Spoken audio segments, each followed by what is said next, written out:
On the morning of March 18th, a 911 call came in at 10:25 a.m. from the quiet town of Enfield, Connecticut. Police were dispatched to 176 Elm Street, the home of the Rogers Fetterline family, for a report of an unresponsive child. What they found inside would unravel a story of almost unimaginable betrayal. 12-year-old Eve Rogers was dead in her bedroom. But this wasn't a random act of violence. The truth was hiding in plain sight, a secret that would be dragged into the light by a single piece of forensic evidence, pointing directly at the man she called Dad. When first responders entered the home on Elm Street, they walked into a scene of quite tragedy. Eve's mother, Melanie Fetterline, told police she found her daughter unresponsive after having to use a butter knife to get into the locked bedroom. Eve was pronounced dead right there at the scene.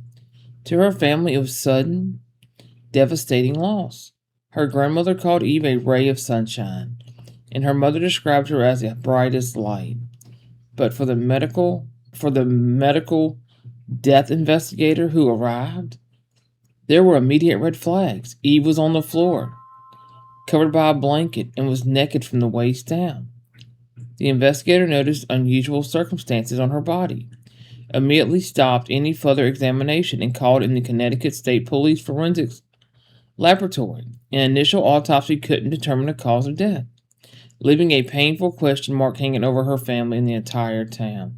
Enfield Police Chief Fox confirmed that while it was being treated as an unexplained death, the Connecticut State Police Major Crimes Unit was assisting, which is standard procedure for cases like this.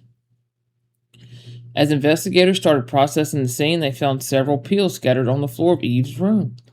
But the most critical step was the decision to use a sexual assault kit.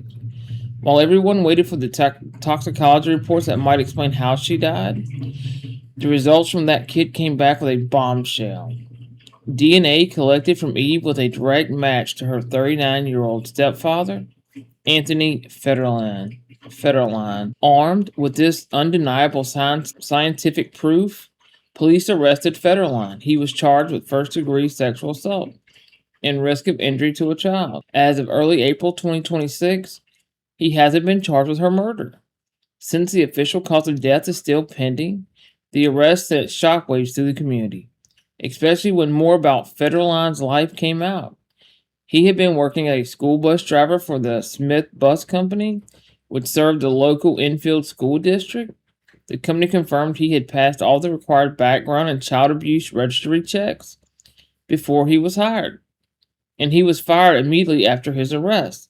During his court appearance, where a judge set his bond at $1 million, prosecutors revealed that Fetterline had also had a prior criminal record in Massachusetts. The details of this case are deeply disturbing, and they show just how powerful forensic science can be in uncovering truths that are hidden, even inside a family. If you think these kinds of investigative stories are important, please consider subscribing to the channel and liking this video. What are y'all's thoughts on the role of DNA in solving cases like this one? Let me know in the comments below. Respectfully. Eve's tragic death didn't just expose a secret in her own home. It threw a harsh spotlight on a debate happening all across the state.